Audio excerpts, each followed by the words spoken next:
Welcome to a new wave of entrepreneurship by Venture for Canada. Venture for Canada is a national charity on a mission to foster the entrepreneurial skills and mindsets of young Canadians.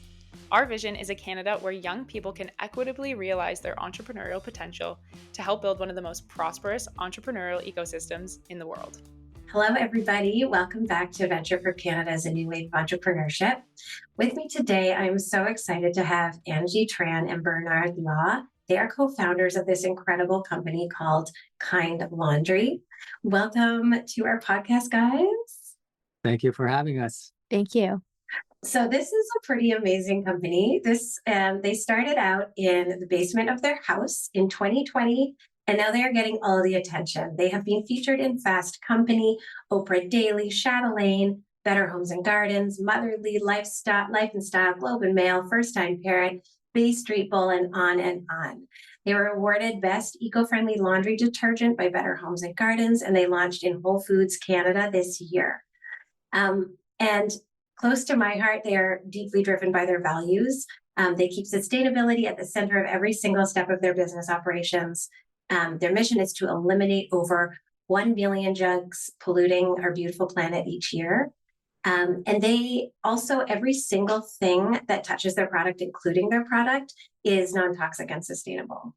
They also have a charity partner, which is an animal shelter, which I love, and they really love the animals too. So yes, this is a company that we are in love with and that we love to see. They're also constantly innovating, which I love. So they have their core product, which is laundry detergent sheets, and they also offer scent boosters, travel packs, vegan stain remover bars, wool dryer bars, stain brushes, washable mesh laundry bags, and more. So like your whole laundry experience can be met by this company. And this is the other really cool part. So they are transforming the chore of laundry into a cherished self-care ritual. And this is really cool for me as a mom and someone who does a lot of laundry. I just find this fascinating because as a mom, I've been trying to kind of transform the day-to-day stuff in my life into sort of little rituals. So like whether it's dishes or making food for my kids or the day-to-day that can just feel kind of boring and sluggish, but I had never thought of it when it comes to laundry. So I would love it if you could pitch me on how laundry could be self-care. Tell me about how that happens. How do I think about that? Yeah, we love that question because like with different people, I think they see their laundry to be something a little different. Some see it as like a chore that they don't want to do and they push it all the way to the end of the week. And some people see it as like a therapeutic exercise, right? Is the one moment part of your day that you can just not think about anything else and just, do some laundry and fold some clothes. So regardless which spectrum you're in, we want to sort of introduce this idea and educate our customers that laundry care should be something that you should care about, like a personal care item, and just to make laundry day fun again. So the way we're looking at this is that your skin is the biggest organ in your body, and you're covered head to toe with clothes, and you're literally like in fabric and clothes, even to the moment you're sleeping in your bed, you're in contact with fabric all day long. And if you think the moment that you're not, which is in the shower, you want to think again, because let's just pretend you take that shower towel, you throw that into the washing machine, and you're using your traditional conventional laundry detergent. A lot of people, what they don't know is that these detergents, they have, first of all, they don't show you what the ingredients are at the back. But there's actually around 25 plus toxic chemicals in there. So these are like UV brighteners, dyes, parabens, suds, et cetera, et cetera. And now these suds are designed to make it look like it's cleaning in your washing machine when you see bubbles, right? But it's also an agent that actually transfers these UV brighteners to make your towels look brighter, whiter, and it's stuck on there for good, right? So anytime that you hand wash any fabric, you'll notice that these bubbles or these suds will never go away. It's designed that way. So there's always a layer of residue. Yes. Yeah. Ew. Yeah. So Yeah, always. And like if you put it under like a certain light in a lab, when you wash your clothes, it doesn't really take away all the detergent. It's still there's like always a layer on your clothes. Wow. Right. Yeah. So when you have this like invisible toxic chemical agent that's sitting on your towel and you hang it up and you think it's like perfectly clean, you come out of the shower and all your pores open up in your body. And now you're smearing all these toxic chemicals onto your body, thinking you're just drying yourself off. And what that does is then it creates like micro suds or like just micro toxic chemicals that goes into your bloodstream. Oh So my essentially, you're just exposing yourself into a lot of toxic chemicals. Yeah, so 60%, there's like a scientific research that 60% of what you put on your body, on your skin, goes into your bloodstream. God. Mhm. And the number one question, at least in the US, when anyone visits a dermatologist's office is, have you switched your laundry detergent recently? Because people know, because a lot of people do get skin irritation when they use like certain detergent. Um, and psoriasis and eczema has become a more of a common thing, especially with children, Yeah. like younger kids in the That's States. true. So that's actually the number one question that they ask. Wow. So we spend like hundreds and thousands of dollars on our skin, on like products, care products to like make sure we're being all good to our skin, even people who are like, really interested in organic and all of that stuff and non-toxic. And then we go and just cover ourselves in it without even really knowing it when we're using these products on our laundry. Wow, that is so cool. I didn't even expect that answer. I love that so much. And I also like this idea of making laundry fun again. It's like, okay, we also spend a lot of money on our clothes. So caring for our clothes could become a little bit of that, moment of like the Marie Kondo, what brings you joy, these clothes, and then, being able to wash them in something that is going to be good for them, good for us. And then, yeah, a moment. I love that. Thank you for that. This is really fun. I know that both of you were raised by immigrant parents and that entrepreneurship wasn't really part of your childhoods. I'm fascinated by that because oftentimes we see entrepreneurs who grew up around other entrepreneurs. So it was just kind of in their blood. So the conversation at the dinner table, the way of thinking, the kind of mindsets, etc., were not as sort of scary, or things didn't feel as unknown. But for you guys, I don't think that was really your experience. So I'd love it if you could talk about how your parents influenced you growing up and relating to how you kind of were able to step off this entrepreneurial cliff and start businesses. Yeah, so for me personally, my parents immigrated to Canada from Vietnam in the 1970s during the Vietnam War. So immediately their mindset was safety and survival. So when they came to Canada, that's the only thing they can think about, safety and survival. So it's very hard for me to grow up in that mindset. And then I felt like maybe we probably started our entrepreneurship journey a bit later in life when we were able to have more connection to the internet. So like be able to Google a lot of so we were self-taught and self-learned our entrepreneurial journey on YouTube. We took a lot of free courses. So, and through that, we actually saw a lot of coaches in the self-development world as well, and also in the e-commerce world. So we were learning a lot about e-commerce as it was in 2017 becoming popular, and also at the same time taking a lot of self-development work as well. So we felt we started pretty late, but that's pretty much like my journey. And I think that's when we saw a lot of changes in our life personally and business too, when we did that. Yes, very similar story with me as well. Being an immigrant to this country at a very, very young age. My parents had office jobs back in Hong Kong where they came from. But coming here is like they had to just adapt to a whole new lifestyle. So I just even remember like my parents didn't even have a job for like 2 years. So as a child, I think I was like 6 years old at the time. Even celebrating our birthday at a McDonald's and having a Happy Meal, like that was like highlight of the year, because like that's something that we can't even afford is to eat out. So at a very young age, like we just learned to be like save money all the time, scarcity, right? And just like reusing a lot of things. And I see all my classmates, like they have like fancy binders and calculators back in those days, right? And for me, I can't. My family couldn't afford any of that, and I get very jealous of others around me. So I adopted this mindset is like, you got to just save money, buy these things, and like not to be wasteful. And I think growing up in that environment actually shaped me to become like someone that's became quite frugal, I guess, and have like a fear around money, which I know we're probably going to talk about later on. But that's actually not a good entrepreneur mindset to have. Yeah.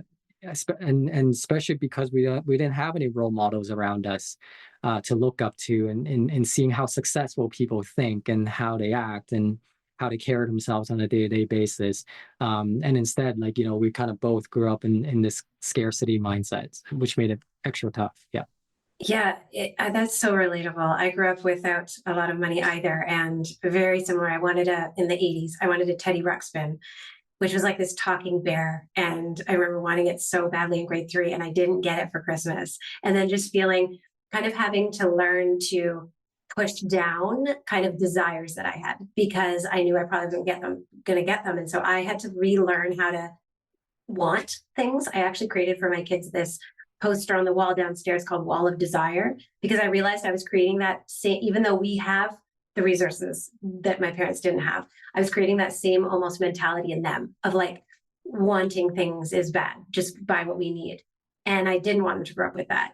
And so I had to be a very intentional mindset shift. And I guess I would love to follow up on that, Angie, what you said and what you said, Bernie, about mentors is how did you find, so you went and looked for your own mentors in the world, and you found a lot of them kind of online in books, things like that. Is that right?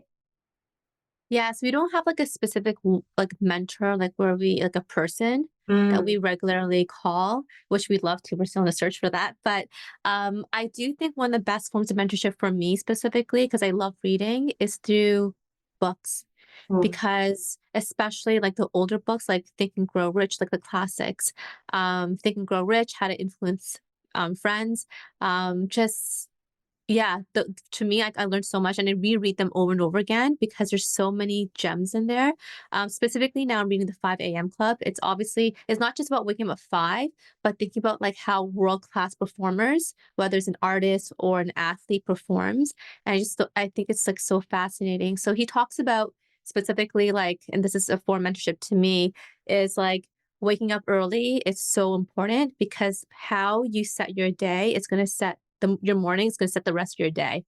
So, and I'm like a late riser normally, and I sleep late. So I'm really trying to like this year rewire that as well. How's it So going? Have you been able to do it?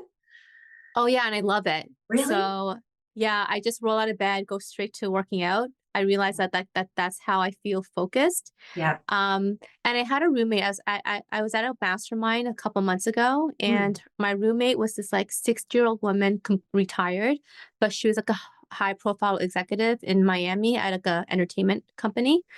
And she was waking up at 5 o'clock every single day. And I didn't see her for 3 hours because I guess her first breakfast with the group was at 8 a.m. So like, and then she'll come back and then she's like so energetic and like sweating, like all ready to go. And I'm still like kind of like just waking up. But I'm like, what did you do for 3 hours? She goes, I walk by the beach and it's like pitch dark and I love seeing the sunrise. And she meditates, she journals. It's just her energy was just so like nice. So that kind of like inspired me to read the 5 a.m. book. But yeah, that's a form of mentorship, books. That's cool. And I want to ask you about the same question, Bernie, but I also just want to say that I also find the thing that I've been loving, I get up early anyway. I'm kind of an early person, but I've been getting up earlier, similar type of reasons. And what I like about it is it's time for me. And if I don't get that time for me, I end up trying to find it or I'm resentful for the things in my life that are not letting me have it. So I'll have this weird almost resentment of like a late meeting or children or family members or friends that need me later.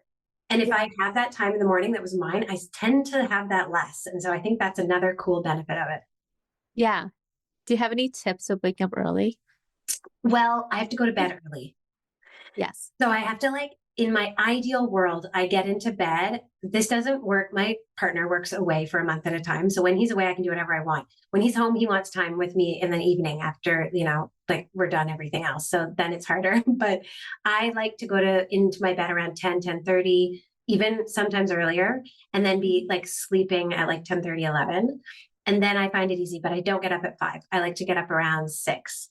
And I go downstairs and I just make my coffee and I read. And I don't go for a walk yet because then I have to be there when my kids are getting ready. But I just do that relaxing stuff. And sometimes I'll do a little bit of stretching.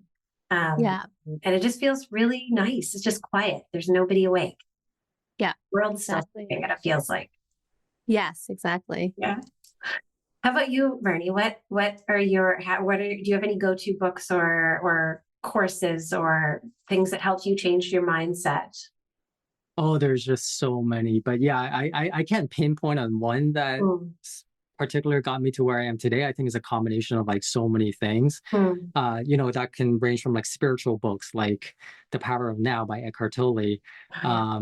to like The Mindful Athlete. Forgot the author's name now, Ooh, I but don't know that one, but we'll link to all these in the show notes. So we'll look that up. yes. Yeah, it talks about the coaching style and how the Chicago Bulls won like so many rings in a row, and it still kind of ties back to spirituality and like how like athletes think, Mhm. to just taking like different seminars and like Tony Robbins seminars, for example, right? And just Mm. learning everything from like business to like personal life. But I think part of that too is like Angie and I always have a curious mind. So even like observing people that's around you, again, because we don't have this one mentor to go to, but it's like observing what successful people around us do, right? As we Mhm. now go to more networking events and things like that. And, to tie back to what I talked about, like growing up being very frugal, right? Because now I know the successful people, like they would never, ever trade their time for money.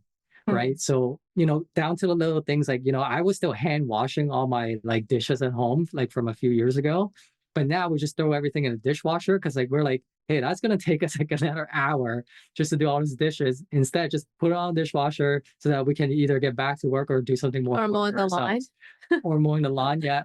Yeah. But because like, when you look at successful people, like I don't like I can't picture any of them would mow the lawn on their own No, or like do dishes on their own, right? So right. it's this concept that we slowly over time got to understand is like time is actually your most invaluable asset and you should Mm. never give that up, right? So Unless yeah, the thing really. is giving you something, unless you're getting something from doing those dishes, I agree with you 100%. It's like, let go of that stuff. It took me a long time to hire a cleaner for my house because I had just issues with it. I was worried about, I don't know, I was worried about a lot of things. But now I realize I can now spend that time doing things that I value more and that really matter to me while helping this person earn a living. And so, but it's a mindset shift. that That's the that game changer for us too. We also hired a cleaner, and before we had a cook. And like it just makes such a huge difference because while they're cleaning, like we're like, oh, we don't have to deal with that on the weekend. And it's like fun. Actually, it takes them like I think they told us like 8 to 10 hours to clean our entire house for a day. Imagine that extra 8 or 10 hours that we could spend our time to like think about like innovation or the next product or just making more impact because that's what we So prefer to that's do. so good. You're investing in yourself with those things. Yeah, Yeah, Those but exactly. I think more importantly is like, what you carry in your personal life also goes into business. And then that really makes you think about, okay, in a business standpoint, like, are we spending too much time in the business versus on the business as well, right? Because there's a That's lot of good. tasks that you could outsource or find more help in, right? And instead of being stuck in what you're doing on a day to day. And that's something that Andrew had to learn the hard way is getting ourselves out of the business, and just focus more on like big picture on like, how to drive the company forward. Well, I love this idea of sort of the way you've made changing your mentality and learning how to be entrepreneur so accessible. It wasn't like you had to have this mysterious club of mentors that magically appeared. You just sort of went and did it yourselves. That's really amazing and empowering for, I think, a lot of our listeners to hear. I didn't really mention that the two of you are life partners as well as business partners, which I know a lot of people find fascinating. You've answered the question a million times. And so I'm not going to ask you the question specifically about how you do that. But I did want to talk about um, the fact that people often frame entrepreneurship or the way they think about entrepreneurship is that entrepreneurs have some like mystical ability to overcome fear or they just don't feel fear. And I think it might come from the idea that the buck stops with me. And when you're a founder, right, there's no boss above you. It's just you, and I think that's deeply scary for a lot of people. Um, I I think you guys are kind of uniquely positioned to talk about this or to speak to this because you've just spent several years in a court case where you were being actually 6 months into your business, you were sued by a competitor, a major Canadian competitor, and I imagine this caused an extreme amount of fear, stress, all the feels. And yet here you are, your business is thriving, and you as a couple are thriving. And I just wondered if you could talk to us about kind of how that felt, and yeah, how did you keep going? So start with kind of how it felt and what happened, if you're willing to share, and then how you kept going through it and how you are where you are now. Yeah, I like that you used the word that we're thriving, because I think that's how everyone sees it on the outside, and this by no means we want to glamorize entrepreneurship, and I think often, Mhm. especially on social media, a lot of founders what they post like it just makes it seem like oh they own the world and everything's going great, but every single day, going back to your question, like yeah, we fear like is there someone else going to come after us, or do we have enough money in the bank account, because a lot of because we do have a team and staff members that relies their daily living and their well-being like on the company as well, right? So there's a lot of pressure on our shoulders. So this is, yeah, by no means like glamorize it, but that's something we're still learning how to deal with on a personal level as well. Because like you mentioned, we're also a couple, husband and wife team also. So that also means like what are we willing to sacrifice within our personal relationship to put that into the business. And something that we learned during our journey is how, first of all, on a personal level, is like we also have to have like regular meetings about our relationship as well. The same Mm. thing, the same way you would treat like a business is like what's going well, what's not going well. Because what we learn is like, if you do that with your own staff and your own business, why wouldn't you do that for your own personal relationship? Because when this personal relationship fails, then the whole thing, everything else fails with it as well. Mhm. So our founder health and also founder relationship is actually almost like the backbone of everything. So that's Wow. why we just got to keep it like, extremely healthy, and just being very transparent with each other. And we actually took like similar to like how we do a lot of seminars and courses for business. We recently took one called Relationship Mastery, which is really cool, where you learned why your partner does and do things a certain way, and then you kind of like go through the whole process. And like we learned a lot, even though we've been together for more than 12 years, we still learn a lot through that process too. So that's kind of fun. But that's because we have a curious mentality. We always want to see how we can optimize all areas of our life, whether it's personal or business too. So that's very helpful. Just That's beautiful. I love that. yeah. Yeah, I love that idea. Well, of course, it's almost an asset of your business. It's a key component of your business relationship.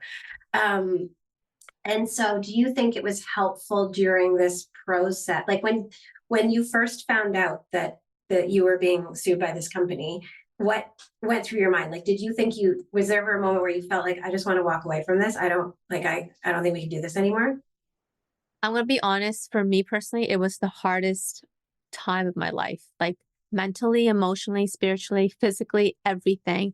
I probably was the weakest physically then because I just wasn't eating. I was so stressed. Mentally, it was so hard because the minute we wake up, we get an email from our lawyer, and then we have to review documents, like lots of documents, until like 2, 3 o'clock in the morning. And so and we have no time to even like focus on the business. So mentally that was so draining for us too. And knowing that we had to pay like over $1,000 per hour for a lawyer too, it was just racking up. So there's like so many things that we had to deal with, like financially, just even like, yeah. So I wanted to walk away so many times. I'm like, is it worth it or not? But going back to the routine, having a very strict routine for me, I still continue to work out. That's therapy to me. Mhm. And that's where I get to like um get in more touch with my higher self of like the purpose of the brand. And we want to actually create impact truly. So and then it just kind of made me realize, well, us realize like no matter how bad this gets, if we don't take it to the very end, then we'll have regrets. So yeah. So I think that's why having a routine for me just to stay kind of sane was really, really helpful. Mhm. It's just understanding our biggest purpose and our big why. So, and that was always kind of like, and it actually put on my vision board, like our biggest why. Why do we start this in the first place? Yeah. Um, Also it helps because we had quite a few customers then. So I'd always like look at like their happy faces, some of the reviews. I'm like, no, no, Um, no. It's a disservice if we don't fight to the very end. So we'll do anything that we can to like really take this to the very end and save Kind Laundry. wow. So Thank you so much for yeah. sharing that, Angie. That's just Yeah. amazing. Yeah. So you're what kept you sane during that incredibly hard time is routine. So keeping sort of some kind of semblance of normality and like sort of who you were before. And then Mhm. the big why we're doing this, our vision, like we really were committed to this or we wouldn't have started it. And then the joy that you're bringing to other people, the impact you're having on other people's lives. Yeah. Correct. Exactly. Sounds like a Yeah. great And then strategy. for me, like the two cliche quotes that I kind of live by now, like and learning from experience and looking at it from hindsight is one is be comfortable with uncomfortable. And Mm, then the other one is everything happens for a reason. Right. And I think like Steve Jobs has a famous quote where you can't connect the dots looking forward, you can only connect them looking back. So um for me is like, yes, it was such an uncomfortable situation, but I also learned at that time is like, you know what, we don't know how long this litigation is going to last for. I might as well just live with it. You know, it's no different than someone fighting cancer in their personal life, right? You just got mm, to be strong-willed, continue to fight, because like to us that was like a cancer to our business, yeah. right? And you just got to continue to fight, continue to find a way to keep the business operating, keep everyone's paycheck going, right? Keep the company afloat while fighting this cancer off, right? Oh my gosh. Um, Yeah. so, you know, and again, like now looking back at it in hindsight, it actually made me such a tougher person Mm. that, you know what, we've gone through probably one of the hardest thing a business can go through, and the last thing a business wants to go through. And I actually even adopted that in my personal lifestyle now, right? So, you know, ever since then, I even took on like so many different types of martial art classes, and I'm not even an athletic person, and in martial arts is the most like primal physical way of just like getting beat up all the time, right? And it's so demotivating because like you're going in, you're getting beat up, but then you have to force yourself to wake up and go back to the gym and get beat up again. So Yeah. so I'm sort of like, I feel like I'm like through that experience I have toughened my mindset to Mm, have a thicker skin. And you know what, because and look at it as like everything is actually a learning experience. mm. You know, despite everything looking so dark and gloomy now, one day you're going to come back to it and be like, you know what, I grew from this, Mhm. and I have to thank this experience for it. Did you feel like that when you were in it, or do you only feel like that now that you're out? I felt that maybe like midway through it. I Okay, think in that's the cool. beginning I was like, why us? Out of all company, why us? Like why, right? And it's like, what did we do wrong? What did we do to Mm, right? So, but after a while, I was like, you know what? Like, we're back up against a corner. It's either we tap out or we continue to fight. yeah. So let's just be comfortable with the situation now and continue to fight and see where it goes. Yeah. For me, the cycle was extreme anger and like things that like regret, like maybe we shouldn't have done this in the first place, etc. Mhm. And then throughout midway, when we got like learned to live with it, it's more like, you know what? I have a gut feeling. I had a gut feeling that this is meant for a reason. We still don't know exactly what yet. I think it's going to come very soon. Maybe we're probably gonna have an investor or something, but like it's supposed to be part of our story. Mm. Oh, I Yeah, love yeah, that. That's so cool. yeah, I mean, yeah. to me, the one thing that it does say is that you were obviously threatening enough for them to go after you. If you were producing a kick-ass product, they wouldn't have cared about you. Didn't they come like right to your door or something? Yeah, they on my birthday, I was driving home from a spa session that I treated myself. There was a guy sitting in front of my porch, waiting to serve me. And as soon as I arrived, he just literally like handed me the thing. He ran to his car and drove away. On your So that's why birthday. it's memorable. I can remember it's exactly on my birthday. Oh Yeah. my God, that's Yeah. yucky. Yeah. Okay. Well, you also, Bernie, when you were talking, you made me think of this. I don't know if I'm gonna get this quote right, but it's something like how you do something is how you do everything, or how you do one thing is how you do everything. And when you just made that comparison to fighting cancer or going through a divorce or fighting just different things that happen to people that are incredibly difficult, losing a family member. Um, it makes me think that you're kind of thinking of this as just you don't want to you don't want to escape it. You have to just go through it. So you Mm. can't sort of not do it. And that maybe you have all the skills to get through this. And then maybe, yeah, there will be some, you have your own life wrapped already. You've built it through all this resilience and all of these other things you've done, and each other obviously seems like, even though I'm sure it's quite tough, going through something like that together would bring you closer too, because you'd be able to see the different skill sets each of you had and the different ways, different timings, even you went through the emotion, which can sometimes be helpful. Thanks for sharing that. And you mentioned staff relying on you and kind of the weight of that. You're also accountable to this team. It's not just you guys. You dissolved the company. You now a bunch of people are out of work. What has your experience been with building a team, and how has that sort of helped or hindered? And what are the challenges you experience with that? I think that was probably one of our, aside from the litigation, the second hardest thing for us was building a team. Because I think we built our business, like right in the middle of COVID in 2020. And then before that, in our past life, like we did work in the corporate world. And like, so we had like this perception on how the workforce would have looked like, or like what we thought should have been. Typically people drive to work, they have an office, right? And they work from 9 to 5 and everyone collaborates. But I think post-COVID, that changed a lot. And in a way, I guess we didn't see that coming, just because like us being entrepreneurs, like, we're already used to working from home. And because maybe it is because it's our own business. So we do have the self-discipline to like work all the time and just like be like very focused and responsible. But post-COVID, we find that maybe a lot of people don't know how to work from home, right? People are still adopting to the technology. I think Zoom was still like a new thing to a lot of people. Having even like Slack channels, for example, right? Slack is still a foreign thing to a lot of people as well, let alone having the motivation, because a lot of people can like wake up, sit on their bed, put their laptop on, and that's working for them, right? But not knowing that you should be setting up your work environment even to continue to motivate yourself. So I think that was very challenging for us in finding people that knows how to work from home, right? And also to be self-motivated as well. And I think as time went on, social media also didn't help, right? Because then there's now a lot of like self-diagnostics on mental health, for example, right? So I feel like people became like very sensitive as soon as they feel like a little pain, right? Exactly what we just talked about, right? Instead of fighting through it, it's like, oh, you know what? I saw that on TikTok. I must have had this condition. So I'm going to give up now. Right. And not keep pushing. I need a break. So I think there maybe could be a lot of like misinformation out there as well that kind of amplified this whole situation.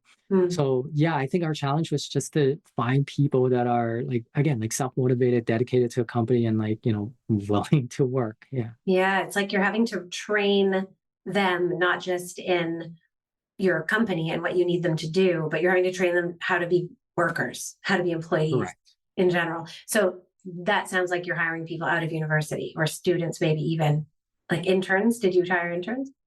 Yes, of course. And because we are a small business, like we're not a Fortune 500 where we can pay like 6-figure salaries or anything like that, right? Same. So of course we had to turn to a lot of people, whether that's like their first job, straight out of university, interns. And unfortunately, like maybe some of these people don't have that past experience on what a traditional work environment looks like, right? But we have gone down to also hire people with some of those backgrounds. But again, it goes back to the point where a lot of people don't know how to work from home, right? They don't have the tools, and it makes me think about they when you go into a workplace, you usually learn how to work from the people around you. And so in a virtual environment, like depending on what that looks and feels like, it's harder to do that. And if the people above you are kind of the founders, they don't have, I don't know how much access they have to, but yeah, I imagine that's really tricky because the way we do it, we work with lots of very young folks through our work, but also, our staff, and we love to hire students and then bring them on as full-time employees. But there's a lot of onboarding and kind of training and skilling. And we're finding now there's conversations about expectations of the workplace. Like what do they, sometimes there's a mismatch between what they expect a workplace to look like from social media and what it can look like. And I think it's not that the social media is wrong, but it's that sometimes the fight they're fighting with us feels like we're not the company that the social media is talking about when they're saying you need to fight for this, you need to fight for this, you need to fight for this. Like it's like, yes, if the company isn't already giving you all of those things, but I think sometimes they just think that's how you have to show up and work. I don't know if that makes sense, but that's a little bit of what I'm noticing sometimes. Yeah. No, I totally agree. And I think, as employers, we also have a responsibility to, obviously educate our team members on like what team collaboration looks like. Mm, And we also try to also be not so like having that like more like senior hierarchy, and like we try to work more like as a team. mhm. So a lot of times we actually do even like self development every Thursday. Oh, We actually cool. don't even talk about anything like work related. Mm, And we try to understand like our employees, like even like any personal issues that they have, right? So we watch like a self development video together, whether that's on like spirituality or like just how to uh, have better finances for yourself personally. And then we kind of do a roundtable to share our own personal stories, mm, and try to make it more like a family environment. mm. Because when people are working from home, it's like you start to lose that connectivity Yeah. between people, right? And the only way to do it is by connecting, like to talk about like maybe like more personal Mhm. things and like helping each other that way. So we sort of see that as like a win-win for everyone, right? Not only are we building a team, but we're also learning Yeah, that's right. a life skill as well. Yeah. And I two things agree. we Mm, implemented, anyone with a team, is recently was a disc test that we make everyone do, which is really interesting. So you learn a lot about yourself, and you learn a lot how you show up in within the team and also in your personal life. So like when we kind of do these kind of things with their team, they love it because they see value from that. So it's not just the money, it's like, oh, they're investing in me where I get to learn a lot about myself. And then another one that we're going to make them do is Working Genius is another book. So it's really cool. It's like it talks about like six things that most humans are. They're they're mostly two things, and then they enjoy two things, but they really don't like to do three things. So you kind of figure out what it is, and then you bring it into the team or even your personal life, and that's how you can kind of like work at a more optimized level. So stuff like that we constantly do with our team, and to see if like they're a good fit, at least with their culture, because we like to constantly learn and optimize ourselves and grow. So yeah. Yeah, that's really, really fun. I think that's amazing. We have sort of like a Slack we used to have a Slack channel that was kind of all about those types of tests. And I find them so valuable to even just figuring out where people can and should sit within an organization, or what types of Yeah. things that like they might be even having a hard time. Yeah, because of that, as opposed, but really they blossom somewhere else. And so I think Mhm. that stuff is really beautiful. And that long term, I mean, creating spaces of psychological safety is better for your business long term, because you have, well, not just employee retention, but employees who are wanting to really invest more than, back into what you've given them. I find it to Yeah, be really, it's exactly. more fun. It's a more fun way to work too. So, you know, it's a win-win, like you Yeah. said. Um, the last thing I wanted to ask you about was, you have like an incredible online presence. Like your digital strategy is amazing. And I wanted to ask about, with so many digital platforms out there and the kind of relentless content cycle, how do you, well, I'm asking, this is a leading question, so tell me if it's just wrong, but how do you avoid burnout, which you may not avoid, while maintaining that really strong presence? And you also do a lot of kind of, you show your personal lives a little bit, when you're traveling. When you were in Asia recently, like you had some really cool content, so it helps us get to know you, which I think is really fun. But how do you draw, where do you draw a line, and how do you draw that line about the never ending cycle of content? It's funny that you say that because we actually fight about this all the time. I think personally, and first, by the way, thank you so much for the compliment because we think our social media is horrible. Oh, Like we're still trying to figure it out. Mhm. But I genuinely enjoy sharing that part because I can feel that's what people are curious about. And that's, I actually think that like people don't like to follow other brands. They like to follow other people. mm, So if they're gonna follow our brand, like what's the value they can get from us other than promoting our products constantly? So I think it's fun to share like behind the scenes the things that we're doing, especially when it comes to self-development. But he doesn't really enjoy being on camera and he doesn't even have Instagram. So so we're trying to find that right balance, but we're not there yet. But I think if we're not strict with our schedule, and when we feel like this is a moment that we should share, like for instance in Asia, a lot of people don't have the chance to go all the way there, experience what we've seen because Asia changes so fast. So like this is something that we had to take a lot of content for and like just share. Yeah. Yeah. Yeah. I think this kind of goes back to the point where like just because we're on a podcast, it doesn't mean we figured everything out. So it's something that's this is a topic that Andrew and I are still, like she said, like kind of like debating and fighting about all the time is you know, I I do appreciate like founders that put themselves in front of cameras and because like they're It's a lot of work. it is, yeah. But then there's also a level of transparency that right because like you want to know who's behind these brands and it's not like operated by like you know a big company or anything like that. So I do appreciate that. But then you know when going back to that topic, it's like when you look at other successful people, what are they doing to make them so successful, right? And I know different people run their businesses differently, but there's a lot of brands out there that's really big and it's not founder led. Like they don't have the founder in front of the brand as well. And I know there's like some pros and cons behind that too, right? Because when you get so founder led, it becomes where like, well, if the founder is no longer with the company, does that affect anything? Right? Or if there's like a bad PR about the founder, does that affect the rest of the company as well? Right? Yeah, founder syndrome. Yeah, exactly. So when Angie said, you know, that I'm actually not comfortable in front of the camera, maybe that's just not my thing. Right? Like maybe that shouldn't be the approach because like you also want to look genuine and look like you're comfortable in front of camera. And if that's not like my strength, then maybe I should stay away from it and instead of forcing myself just because everyone else is doing it. Right. So yeah. So we're still. It's funny he actually says that because every single time he's a cover photo of like a reel, like he gets like the highest engagement. Really? So it's funny how it works that way. Yeah. Yeah. That's cute. I don't know. That's interesting. No.